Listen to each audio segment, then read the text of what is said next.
Сегодня мы празднуем День государственного флага России, элемента, без которого очень трудно представить наше государство.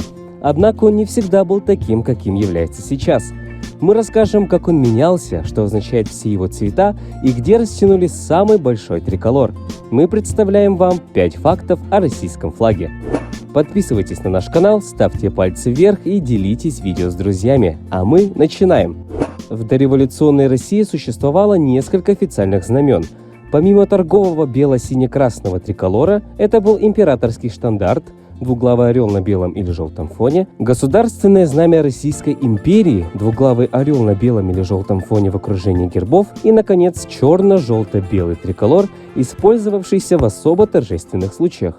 В новой истории России триколор стал использоваться с 1987 года поначалу национал-патриотическими организациями, а затем был принят и в широком демократическом движении. Поскольку бело-сине-красный флаг появился в России случайно, полосы разного цвета не имели никакой смысловой нагрузки. Ее придумали уже позже. Официального толкования символ государства не имеет до сих пор. Однако принято считать, что белая полоса означает благородство и откровенность, синяя – верность, честность и целомудрие, а красная – мужество, смелость, великодушие и любовь.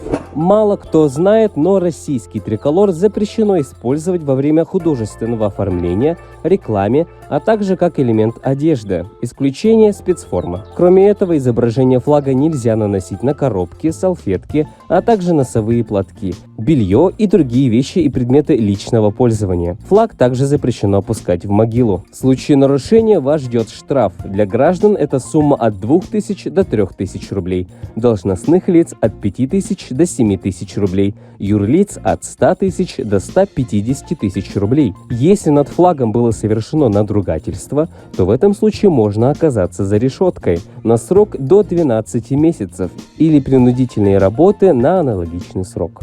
Огромный флаг был зафиксирован во Владивостоке в июле 2013 года, когда около 30 тысяч жителей города выстроились на мосту с белыми, синими и красными флагами в руках, образуя одно большое знамя размером 707 метров. Флешмоб попал в Книгу рекордов Гиннесса как появление самого большого живого флага в мире. В День России в Измайловском парке развернули самый большой флаг страны. Его площадь составляет 1423 квадратных метров, ширина флага 30 метров, а длина 50. На этом все. Спасибо за просмотр. До встречи в следующих видео.